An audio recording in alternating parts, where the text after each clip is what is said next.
video has been made available thanks to 42nd Street Photo. Celebrating over 50 years of service in the photography and video industry, check out their full line of products at 42photo.com.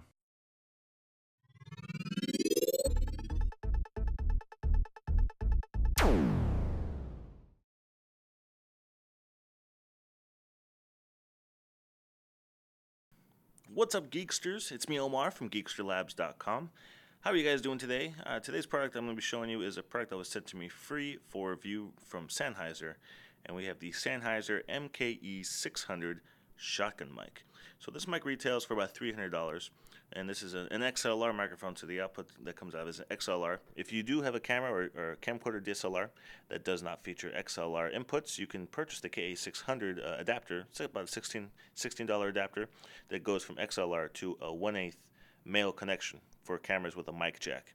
And interestingly enough, there's also another adapter, the KA600i, for about $20, and that basically goes from XLR to a mini connection that you could connect to any smartphone device. And so I'll give you guys a demonstration of the audio quality of this mic on my iPhone 5S while it's plugged into there.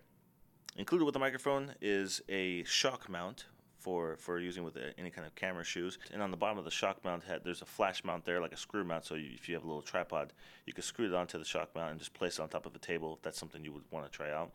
It's not the best shock mount. Obviously, if you can do any kind of professional recording with this, especially if you're using it on a boom, you're definitely going to want to get a nicer shock mount. And I didn't even notice that some cameras like the XF105, like I have here, the Canon XF105, the built-in shock mount that's on that one is not going to work with this mic because the mic is a little bit too skinny for it. But you can use the included shock mount on DSLRs, cameras, camcorders, all those types of things. But like I said, it'll get the job done. But if you're going to be doing a lot of moving around and such, you're not going to want to use that shock mount. You're going to want to actually purchase a nice professional shock mount. Also included with this is a nice carrying pouch, so you can keep everything all organized and together. It does come with a foam windshield, and you could always purchase a dead cat if you wanted to place that on there as well for doing any kind of recording outside of if it is a windy type of day. As far as size goes, the shotgun mic is 10 inches long. It weighs about 4.5 ounces without the battery inside of it. This microphone features an all-metal housing, so it feels very solid, very durable, very robust. It features 48-volt phantom power, so if you do have a camera that does have that option, you can actually plug it into that, and it'll actually power the microphone. If you don't, if you're using this on a regular DSLR or a regular camera, you can use a AA battery in it, and it would actually give you approximately 150 hours of record time with just a single AA battery.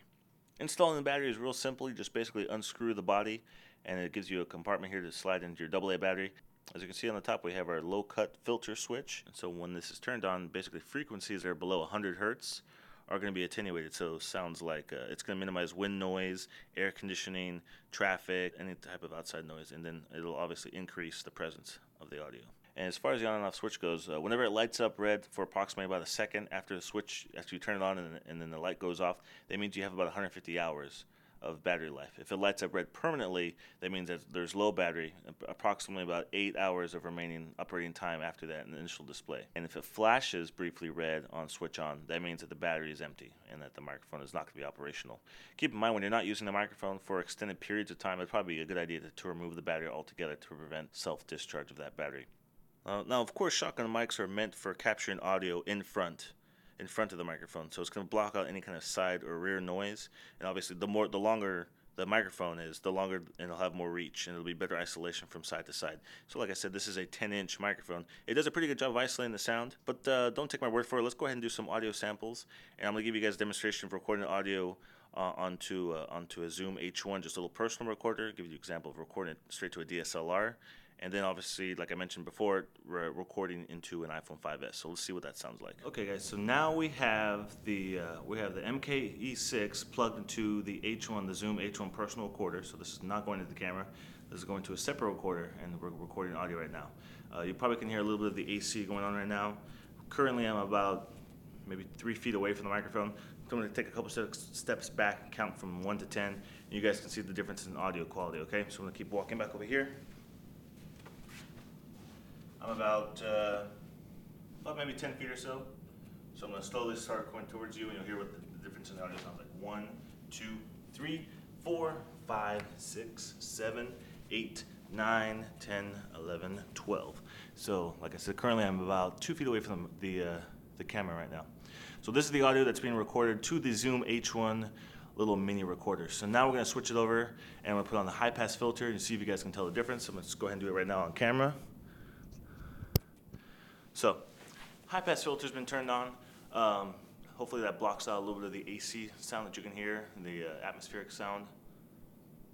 Keep it a little bit quiet so you guys can hear the difference. I'll step back again and come back a little bit closer and see if you can tell the difference as far as my vocals go. Okay, 1, 2, 3, 4, 5, 6, 7, 8, 9, 10. All right, so that is the MKE 600 on the H1 Zoom recorder. So now let's switch it over and we're going to record into the camera audio. Okay, so I'm going to plug it straight into the DSLR. The DSLR that I'm using is a Canon EOS Rebel T4i, and I have the audio levels set to auto. Okay? Okay guys, so before I run this test, I just want you guys to know what the audio sounds like just coming out straight out of the camera. This is the microphone built into the camera. The camera I'm using is T4i, and this is the audio quality right here, so you probably can't hear me too well. So this is what it would sound like just coming out of the regular DSLR. I just want you guys to know what it sounds like on the camera first before we plug in the microphone. Okay guys, now we are recording directly into the T4i, the Canon T4i, and like I said, the levels are set to auto right now, and there's no high pass filter being turned on, so it's just regular, normal audio on the microphone, the MKE 600. So take a couple steps back, I'll count to 10, I'm about 10 feet away from right here at this point.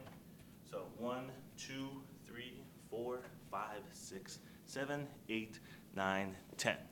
And I'm currently about 2 feet away from the microphone. So this is kind of what the audio would sound like about 2 feet away. I'll go ahead and flip on the high pass filter.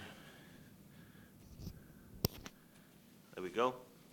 And if you could hear the AC on before, hopefully it should be cutting that noise out. Keep it quiet, so I'm not sure if you can hear it now. Do the same thing again from over here about 10 feet away. So 1, 2, 3, 4, 5, 6, 7, 8, 9, 10. So this is the audio being recorded on the Canon EOS Rebel T4i directly into the camera. So now let's do a test with the iPhone connection.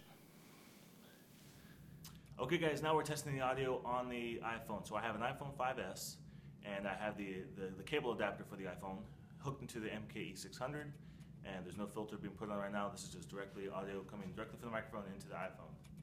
Okay, so we'll take a couple steps back, see if you can tell the difference in quality. About 10 feet away. 1, 2, 3, 4, 5, 6, 7, 8, 9, 10. So this is the audio going directly into my iPhone 5S. So as you guys heard, the quality of this microphone is actually very nice. It does retail for $300, so it would be a price point that you would come to expect that you would have very, very good audio. But Sennheiser has been in the audio game for a very long time, so they definitely know what they're doing. And this is one of many shotgun mics that they feature on their site, but I believe this is more the entry-level, lower-priced one. And I think they're trying to capture that DSLR and that camcorder audience that want something better when it comes to the audio that these different devices record. So, like I showed you guys, even with the iPhone, the audio quality it's going to be much better than the audio quality on the iPhone. I don't see too many people actually using that to record audio with their iPhone. I would see more people wanting to use it with the DSLR or with a camcorder. But even if you want to strap this mic to a boom, it would do a great job of recording audio for any kind of like home movies, or if you're doing kind of projects and things like that with actual movies itself. So guys, that's it for me today. This has been my review of the Sennheiser MKE 600 Shotgun Mic. Like I said, retails for $300. If you want to check out this product, I'll put a link down below, and I'll also put a link if you are interested in purchasing this on a website maybe like Amazon.